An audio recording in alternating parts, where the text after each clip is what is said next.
Both seats I saved for them stayed completely empty the entire ceremony. Sitting on stage in my graduation cap and gown, looking out at the crowd, I swallowed the sharp, burning humiliation as the dean called my name to receive my diploma as valedictorian.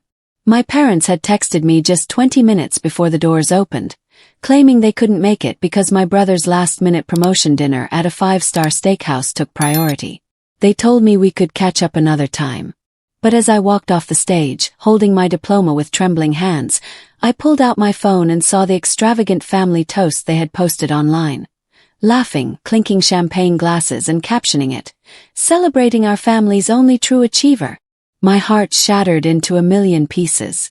But instead of crying, I wiped a single tear, smiled quietly to myself, and knew exactly what I had to do next. My name is Hannah Miller, I am 27 years old, and for as long as I can remember, my life was defined by a harsh, unspoken rule. My younger brother, Ethan, was the undisputed golden child of the family, while I was expected to be the invisible worker bee who quietly sustained everyone else. If Ethan got a passing grade on a test, my parents threw a party.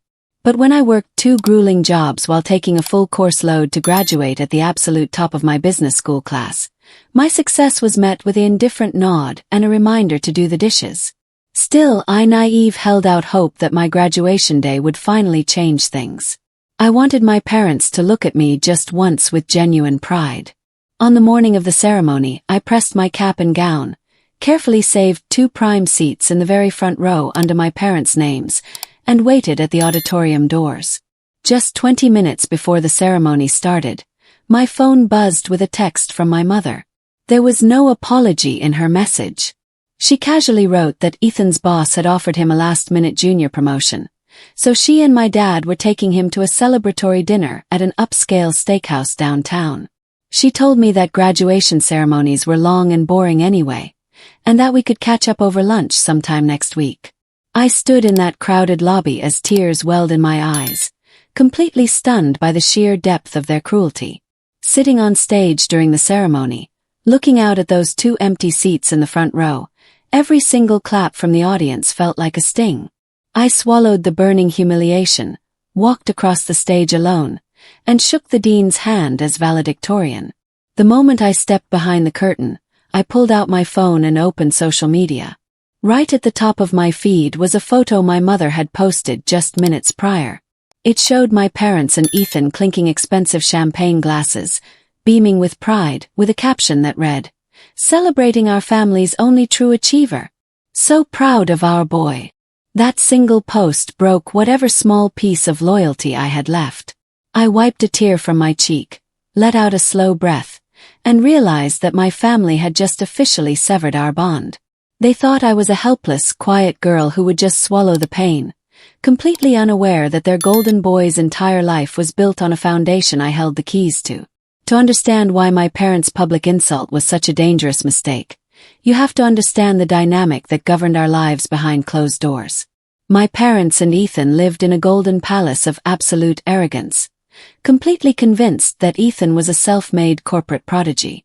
But his lavish lifestyle, designer suits, and impressive corporate image were nothing more than an elaborate house of cards. What my parents never acknowledged, and what I was too humble to ever brag about, was that I was the silent foundation keeping their entire world from crumbling. 4 years ago, when Ethan launched his boutique consulting venture, he didn't have the credit score, liquid collateral, or clean auditing history required by commercial lenders. It was my signature, my spotless credit profile, and my personal guarantees that quietly co-signed his business accounts and backed his credit lines. On top of that, when my parents fell behind on the commercial property lease for their family business, I quietly stepped in under a private corporate entity to take over the master lease to keep them from getting evicted. They spent years looking down on me, treating me like an unpaid housekeeper and an academic failure, while secretly leaning on my financial stability to fund their vanity. But standing in the quiet hallway of the auditorium after my graduation, holding my valedictorian diploma, the fog of family obligation completely cleared. I didn't call my mother to scream. I didn't send an angry text to Ethan. Instead, I calmly walked to my car, pulled out my laptop, and logged into my private corporate portal. I initiated a systematic revocation of my co-guarantees on Ethan's accounts and set a 6-month expiration timer on the commercial lease backing my parents' firm. I wasn't acting out of petty anger. I was simply removing the safety net they took for granted. They wanted to pretend I was a burden. Fine. It was time for them to see what life actually looked like without me holding up the walls. Before we move on to how their arrogant math completely backfired, take a quick moment to drop a comment below with the city or country you're watching from. I love seeing how far my story reaches, and I want to know, what would you have done if your family treated you like this? Over the next 6 months, I maintained absolute, unwavering radio silence while I quietly executed my plan. I focused every ounce of my energy on launching my own independent financial auditing firm, using my valedictorian credentials to secure high-paying corporate clients. Meanwhile, my family remained blissfully oblivious, drowning in their own unearned arrogance. During our brief, obligatory Sunday dinners, my parents never once asked about my career. Instead, my mother would routinely throw passive-aggressive jabs about my modest little corporate job, while my father toasted Ethan's upcoming commercial expansion, boasting to everyone who would listen about their golden boy's inevitable fortune. They were floating on a cloud of superficial perfection, completely unaware that the clock was ticking down on their borrowed time. Because my co-signatures had been quietly revoked, the lenders began conducting routine background audits on Ethan's firm. Without my pristine financial record shielding his accounts, the banks quickly uncovered Ethan's reckless inventory deficits, massive credit card debts, and total lack of liquid capital. The pressure hit a boiling point on a rainy Tuesday evening when Ethan unexpectedly called my phone. His voice wasn't warm. It was sharp, panicked, and demanding. He explained that his primary lender was threatening to freeze his credit line unless he deposited $25,000 cash by the end of the week. Instead of admitting his incompetence, he ordered me to transfer my hard-earned savings into his account immediately. My mother quickly hopped onto the call, her tone turning cold and manipulative as she snapped, "Hannah, your brother is on the verge of a major breakthrough. You need to step up and give him the money. Family sacrifices for family." I sat at my desk, looking out at the city skyline, and let out a slow, calm breath. "No," I replied smoothly. "I'm not giving him a single dollar."